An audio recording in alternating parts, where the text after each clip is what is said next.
దేశ అభివృద్ధిలో యువత పాత్ర కీలకమన్నారు ప్రధాని నరేంద్ర మోదీ. యువత కోసం పరిపాలన వ్యవస్థలో అనేక సంస్కరణలు తీసుకొచ్చామన్నారు. ఇండియన్ స్కూల్ ఆఫ్ బిజినెస్ 20వ స్నాతకోత్సవంలో పాల్గొన్న ప్రధాని ఉత్తమ ప్రతిభ కనపరిచిన ఐఎస్బీ స్కాలర్లకు ఎక్సలెన్స్ లీడర్షిప్ అవార్డులు ప్రదానం చేశారు. ఐఎస్బీ తన ప్రయాణంలో కీలక మైలురాయిని చేరిందని, ఇక్కడి గ్రాడ్యుయేట్లు పెద్ద కంపెనీలను లీడ్ చేస్తున్నారని తెలిపారు. రీఫార్మ్, పర్ఫార్మ్, ట్రాన్స్ఫార్మ్ అనే నినాదంతో ప్రభుత్వం ముందుకెళ్తోందన్న ప్రధాని యువత వ్యక్తిగత లక్ష్యాలను దేశ లక్ష్యాలతో సమన్వయం చేసుకోవాలని పిలుపునిచ్చారు.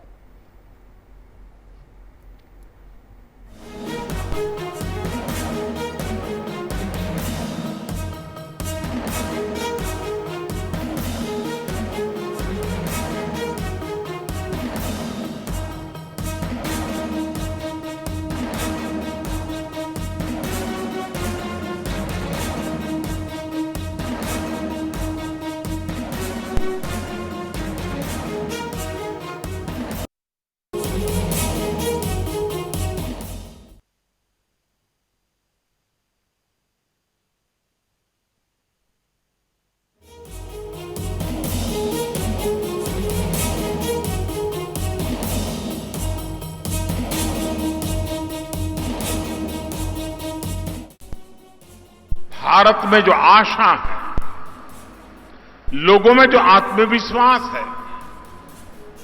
नए भारत के निर्माण के लिए जो इच्छा शक्ति है, वो आपके लिए भी अनेक संभावनाओं के द्वार खोल रही है। आप खुद देखिए, आज भारत G20 देशों के समूह में फास्टेस्ट ग्रोइंग इकोनॉमी है।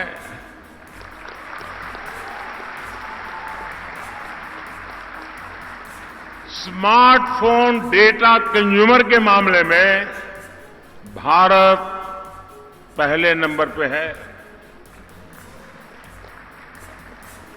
इंटरनेट यूजर्स की संख्या को देखें तो भारत दुनिया में दूसरे नंबर पर है।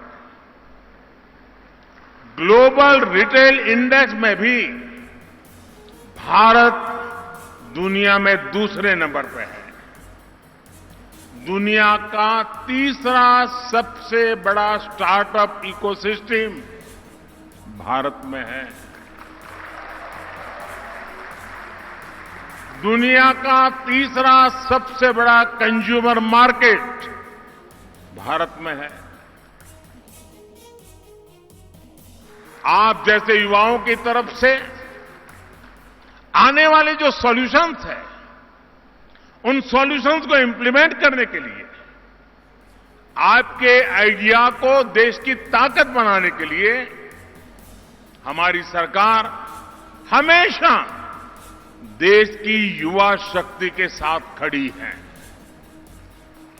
साथियों, आपने सुना होगा, कई बार एक बात को मैं बार बार दोहराता भी हूं और अक्सर मैं कहता हूं, रिफॉर्म, परफॉर्म, ट्रांसफॉर्म की बात करता हूं।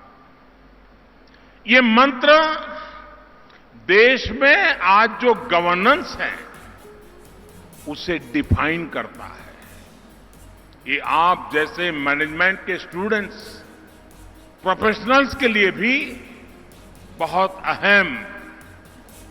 मैं ये सारी बातें आपको इसलिए बता रहा हूं क्योंकि आप लोग यहां से निकलने के बाद बहुत सारे पॉलिसी डिसीजंस लेने वाले हैं।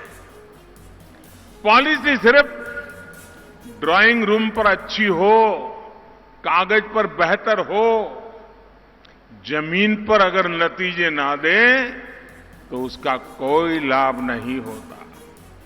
इसलिए पॉलिसी का आकलन इंप्लीमेंटेशन और एंड रिजल्ट के आधार पर होना चाहिए। रिफॉर्म, परफॉर्म, ट्रांसफॉर्म के मंत्र ने कैसे पॉलिसीज को, देश की गवर्नेंस को रिडिफाइन किया है, ये भी मैं चाहूंगा कि आप जैसे नौजवानों को जानना बहुत जरूरी है। कोरोना जैसी वैश्विक महामारी में हम सबने और दुनिया ने भारत का सामर्थ्य देखा है। सदी की इस सबसे बड़ी आपदा में ग्लोबल सप्लाई चेन्स में इतना बड़ा डिस्रप्शन हुआ, फिर युद्ध ने भी इस संकट को और बढ़ा दिया। इन सबके बीच भी भारत आज ग्रोथ के एक बड़े केंद्र के रूप में उभर रहा है। पिछले साल भारत में अब तक का सबसे ज्यादा रिकॉर्ड एफडीआई आया। आज दुनिया ये महसूस कर रही है कि इंडिया मीन्स बिजनेस, और ये केवल अकेले सरकार के प्रयासों के कारण संभव नहीं हुआ है। इसमें आईएसबी जैसे बिजनेस स्कूल्स का, यहां से निकलने वाले प्रोफेशनल्स का